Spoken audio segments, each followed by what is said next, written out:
A lot of talk about electric, a lot of talk about autonomous, a lot of talk about digital services. Let's jump right in electric. I don't want to spend a lot of time on electric, but Mike, let me start with you. What are some new or unique considerations you have discovered as it relates to getting ready to service electric vehicles? Well, it's been an interesting journey for us as we try to figure out where do we put charging stations, how do we train technicians, how do we scale, what's going to happen to technology over time.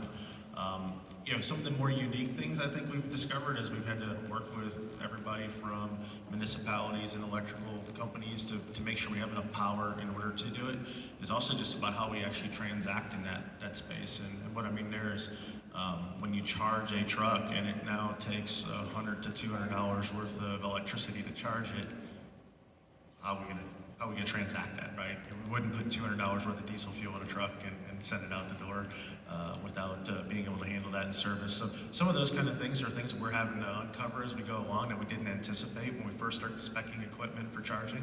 Do you have to get weights and weights and measures involved and things like that. So those have been some of the more recent challenges we've worked through. So, a question for you a little bit, Bill. I mean, you guys are independent.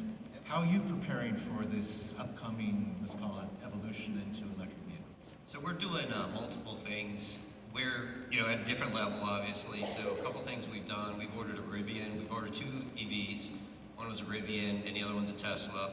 The Rivian, it's got pretty good support. We did a little research on it. You got Amazon, you got Ford, you got it's a pretty legit company, we feel like, anyway.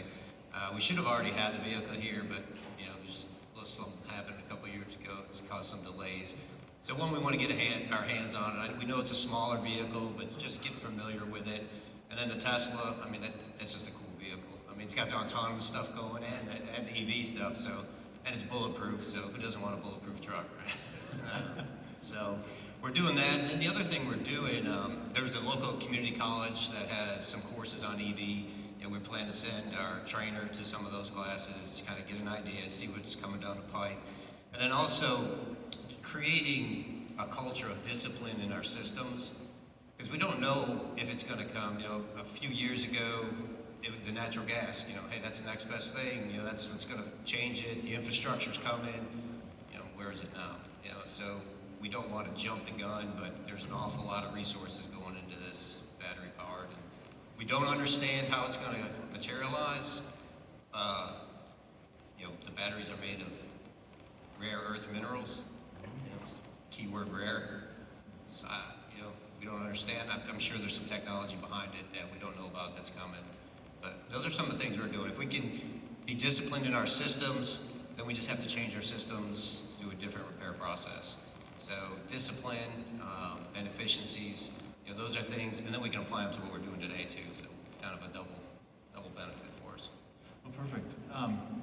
As we talk about electric vehicles coming in, there's many who speculate that this might just be the next CNG, where it'll be a big hype for a while and then kind of disappear. John, maybe a question for you along those lines coming in from the audience.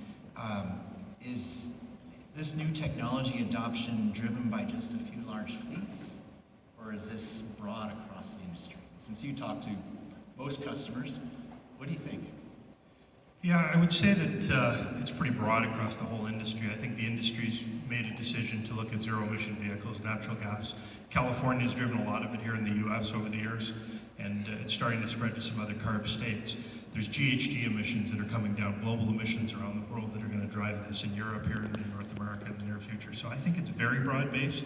I think that you're seeing a lot of commitments out there, about 50% of trucks by 2030, 2035. There's a lot of people working on it, a lot of people working on the different programs to put this in place. So it's here. I think natural gas did go away a little bit, but I think this one's going to sustain.